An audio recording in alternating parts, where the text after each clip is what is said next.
What's up, you guys? I am back with more of the Abominable Snowman of Pasadena.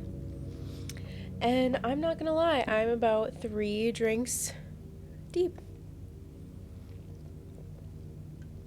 As I said on social media, if that's where you're there from or here from, this was gonna be a drunk or tipsy Goosebumps story time, the next 3. And they're kind of happening consecutively. So the last one you watched, I just filmed that, and I'm continuing just to have fun, have a few drinks, and continue reading through our book. So yeah, I'm on like drink 3. I've still got my Scooby-Doo cup, which is so cool. Mr. Donut, again, found in Thailand of all places. How cool. So grab a drink if you drink, or a soda, or a water if you don't. And a snack. I'm double fisting snacks at the moment. Well, Lay's. I love just plain, lightly salted, one of my faves. This was a fun one I picked up. So I'm in Thailand right now, and I saw this. I've never seen this one before. Maybe it's in North America. It probably is, but I've just never seen it before. At the Thailand 7-Eleven, which is like heaven on earth, by the way.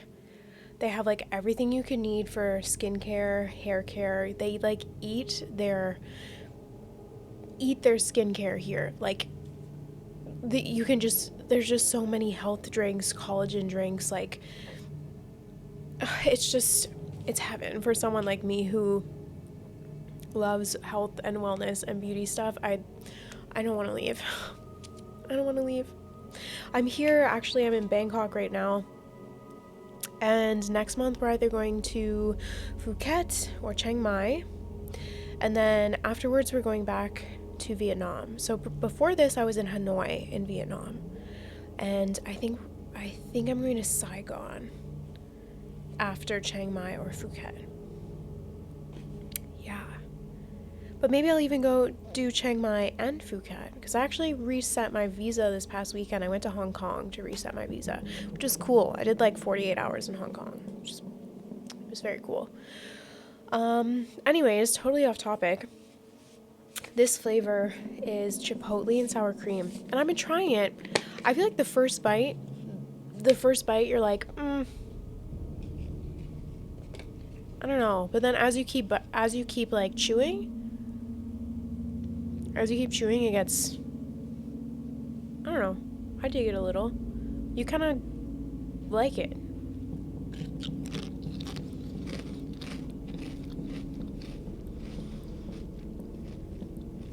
Like,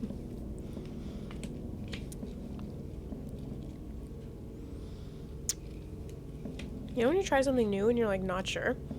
At first you're like,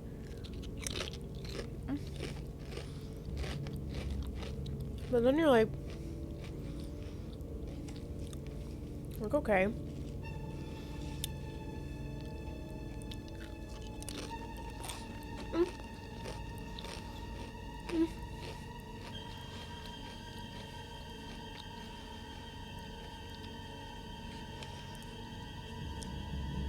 Anyways, I hope that's not gross. I hope it's kind of like one of those fun. Do you like those chewing ASMR? I don't know, you guys. I'm drinking. I'm reading Goosebumps. I wanted a snack to go with the whole thing, which I hope you guys have some snacks too. Drink, snack, maybe the book too. To read along with me. Anyways, I feel like I've rambled long enough. We are back with The Abominable Snowman of Pasadena, and we are at chapter 23. Now I think there's not too many pages left, actually.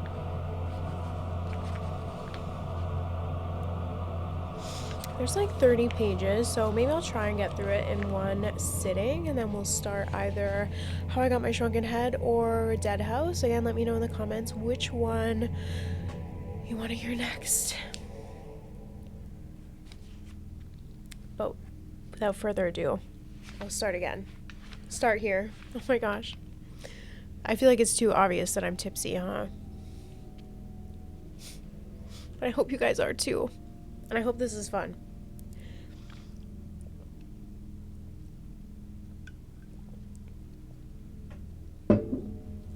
let's get started. Before I say anything else, it's embarrassing. No, Nicole and I both shrieked. I don't believe it, Dad cried, pounding his fist against his empty pack. Arthur must have taken the radio so he wouldn't report him. Okay, so last time I was already like, Arthur's being really creepy, like it's giving murder vibes. Do you think he actually took their radio too? Like, that's full abandonment. That's full on letting them fend for themselves in a snowstorm with no food. To take their radio too, so they couldn't report him either? Like, they could just be dead out there in the middle of nowhere in like a random cabin.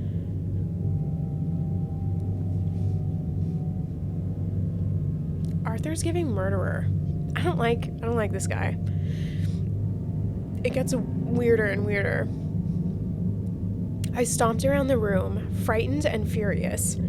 Our dogs, our sled, our food. Arthur had taken them all. And now the radio? Did Arthur leave us here to freeze, to starve?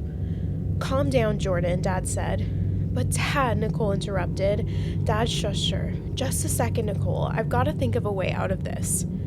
Dad searched the cabin. Don't panic, don't panic, don't panic, he instructed himself. But Dad, Nicole said, tugging at his sleeve.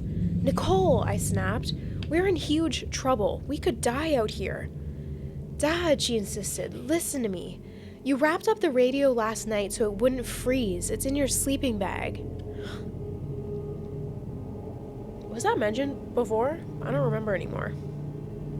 Dad's mouth dropped open. You're right, he cried. He hurried to his sleeping bag and reached inside. He dug into his sleeping bag and pulled out the radio wrapped in a wool scarf. Okay, so Arthur wasn't that calculating. I'm still skeptical. But at least I have the radio. He switched on the radio and fiddled with the dials. Iknek, come in, Iknek. Dad asked the Iknek airport to send us a helicopter. He tried to describe where we were. Nicole and I smiled sleepily at each other. We're going home, she said happily. Home to sunny, hot Pasadena. I'm going to kiss a palm tree, I declared. I never want to see snow again. I had no idea that our snowy adventure was just beginning. It's page 97. They've got like 30 pages left. What is about to happen next? Chapter 24. I sighed. Feel that sun? Nice and hot. The radio said it's 100 degrees today, Nicole reported. I love it. I beamed. Love it. I slapped more tanning lotion on my chest. Isn't this kid like 6 years old? Tanning lotion. Our Alaska trip all seemed unreal now that we were home in Pasadena. The cold, the snow, the wind blowing over the rolling white tundra, the snarling, brown-furred, abominable snowman, it all seemed like a dream. But I knew it was no dream. Dad had hidden the trunk with the abominable snowman inside the dark room in the backyard. Every time I passed it, I remembered the trip. I remembered the creature lying frozen in there and shivered. In our swimsuits, Nicole and I caught some rays in the backyard. Good old sunny Pasadena, where it never snowed. Thank goodness. Lauren came over to hear about our trip. I wanted to tell her the whole story, but Dad told us to keep quiet about it, at least until the snowman was safely settled somewhere. I don't believe you two, Lauren snorted. A week ago, you wouldn't shut up about snow, and now you're letting the sun burn you to a crisp. Well, we did the cold thing, and now we're doing the hot thing, I told her. Sassy. Anyway, I've seen enough snow to last me the rest of my life. Tell me about the trip, Lauren insisted. Tell me everything. It's a big secret, Nicole told her. She and I exchanged glances. Secret? What kind of secret? Lauren demanded. Before we could reply, Dad emerged from the dark room. He squinted in the sunlight. He wore a down jacket, a ski cap, and gloves, and he had turned the air conditioning way up in the dark room and covered the trunk with ice packs to keep the snowman cold. "I'm going into the city now," he announced, removing his coat. Dad had a meeting with some scientists and wildlife experts in Los Angeles. He wanted to turn the abominable snowman over to the right people, and he wanted to be sure the snowman would be treated well. "Are you kids going to be all right while I'm gone?" he asked. "Of course," Nicole replied. "We survived the Alaskan tundra. I think we can live through one afternoon in our own backyard." "My mom is home," Lauren said. "She'll be around if we need anything." "Good," Dad nodded. "Okay, I'm off, but remember, Jordan and Nicole, are you listening? Don't touch the supply trunk. Stay away from it. Understood?" "Gotcha, Dad," I promised. "All right, I'll bring a pizza home for dinner." "Good luck, Dad," Nicole called. I watched him jump into the car and drive off. "So what's the big secret?" Lauren asked as soon as Dad was gone. "What's in the supply trunk?" Nicole and I glanced at each other. "Come on, spill," Lauren urged. "I will not leave you alone until you tell me." I couldn't resist. I had to tell someone, of course. We found him, and we brought him back." "Found who?" "The snowman," Nicole exclaimed. "The abominable snowman." Lauren rolled her eyes. "For sure. And did you find the tooth fairy up there too?" "Yes, we did," I joked. "He's lying in the dark room right now," Nicole told Lauren. Lauren's face twisted in confusion. "Who? The tooth fairy?" "No, the abominable snowman, a real one," I said, "trapped in a block of ice." Along with 4 or 5 snowballs, I thought to myself. Snowballs I could throw at Lauren for a nice little surprise. "Prove it," Lauren challenged us. "You're making it all up. You think you're really funny." Nicole and I exchanged glances. I knew what she was thinking. Dad had just told us to stay away from the trunk. "You two are as bad as the Miller twins," Lauren complained. That did it. "Come on," I said. "We'll show you." "We'd better not, Jordan," Nicole argued. "We won't hurt anything," I promised. "We'll just pull open the lid a tiny bit so Lauren can see him, then we'll slam it shut. No harm done." I climbed off my lounge chair and started across the lawn to the dark room. Nicole and Lauren followed me. I knew they would. I opened the dark room door and switched on the light. A blast of cold air swept over me, making my bare chest tingle. Nicole hesitated in the doorway. "Jordan, maybe we shouldn't." "Oh, come on, Nicole," Lauren chided. "There's no abominable snowman. You two are ridiculous." "We're not ridiculous," Nicole protested. We might as well show her, Nicole," I said. Nicole didn't reply. She stepped into the dark room and shut the door. In my bathing suit, I was shivering from the cold. It was almost like being back in Alaska.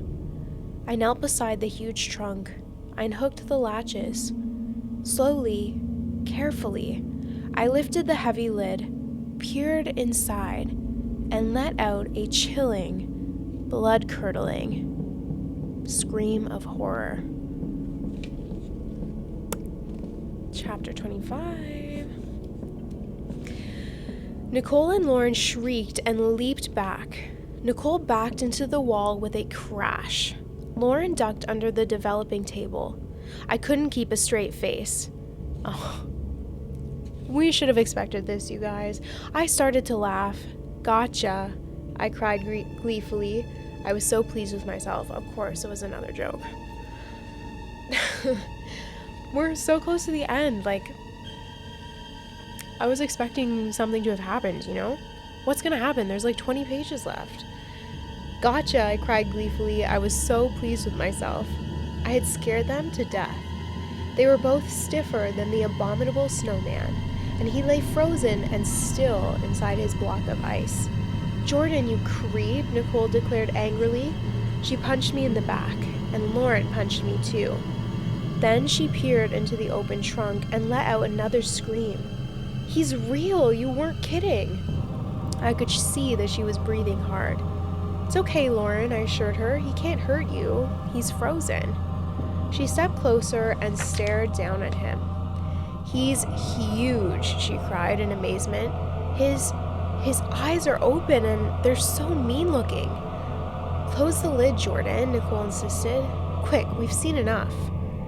Now, do you believe us? I asked Lauren. She nodded. It's awesome. She shook her head, stunned at the amazing sight. Before I shut the lid, I sneaked 2 snowballs out of the bottom of the trunk. Snickering, I passed one to Nicole. What's so funny? Lauren asked suspiciously. Nothing, I said. I sealed the lid shut and latched the trunk. That'll hold him, I thought. We're safe. Dad will never know we sneaked a peek at the monster. We left the dark room, closing the door carefully behind us. That creature is just so awesome, Lauren exclaimed. What is your dad gonna do with him? We're not sure yet, Nicole replied. Dad's trying to figure that out. She held her hands behind her back, hiding the snowball from Lauren. And suddenly she shouted, Hey, Lauren, think fast. She threw the snowball at Lauren. It missed. Splat, it hit a tree. Nice shot, Ace, I cried sarcastically, but then I gaped at the tree in shock. The snowball, it didn't crumble to the ground. It started to grow. Whoa, okay, unexpected. This feels like Monster Blood, where it expands. Thick white snow spread it quickly up the tree trunk and over the branches. Within seconds, the entire tree was covered with snow. Whoa. Wow, Lauren gasped. Nicole, how did you do that? Nicole and I stared open-mouthed at the snow-covered tree. I was so stunned, the snowball fell out of my hand. I jumped back as it hit the ground and spread. Oh, wow, I shrieked. I watched snow spread over the lawn like a white blanket. It spread under our bare feet, over the driveway, and out to the street. Ooh, it's so cold, Nicole wailed, hopping from foot to foot. This is too weird, I cried. It's 100 degrees out and the snow isn't melting. It's spreading and growing deeper. I turned to see Lauren hopping and dancing, whirling around wildly. Snow, snow, she sang. It's wonderful. Snow in Pasadena? Jordan, Nicole said quietly, this isn't right. We should have left this snow in the cave. It isn't normal snow. Of course she was right. Any cave where an abominable snowman lives has got to be a weird place, but how could we have guessed? Let's build a snowman, Lauren cried gleefully. No, Nicole warned. Don't touch it. Don't do anything, Lauren. Not until we've figured this out. I don't think Lauren heard my sister. She was too excited. She kicked a spray of snow at an evergreen bush, and the bush froze over with snow. What are we going to do? I asked Nicole. What's going to happen when Dad comes home? He'll kill us. Nicole shrugged. Beats me. But you're supposed to be the brain, I sputtered. This is so cool, Lauren squealed. Snow in Pasadena? She picked up a chunk of snow and started balling it up between her hands. Snowball fight, she shouted. Stop it, Lauren, I cried. We're in big trouble here, don't you understand? Lauren fired a snowball at Nicole, and instantly, thick white snow spread all over Nicole's body, covering her until she looked like a snowman. Nicole, I cried, running over the snowy ground to her. Nicole, are you okay? I grabbed her arm, stiff as an icicle. She was frozen solid. Nicole? I stared into her snow-covered eyes. Can you hear me, Nicole? Can you breathe in there? Nicole? Nicole? Chapter 26. I'm actually going to stop here. This is what I love about R.L. Stine. I never know where these stories are going to go half the time. I could not have guessed that this was going to be a situation where the snow spread, kind of like Monster Blood. That's so cool. What's that meme that's like, oh, never let them guess your next move? That's R.L. Stine. R.L. Stine is the king of never let them guess your next move. I was not expecting that. Anyways, this book is fucking cool. I will see you guys again soon on probably drink number 4. I'm still working on drink number 3. We're gonna continue. We're getting close to finishing this one. I hope you're enjoying it. Once again, let me know if you want Dead House or How I Got My Shrunken Head next in the comments. Bye, everyone.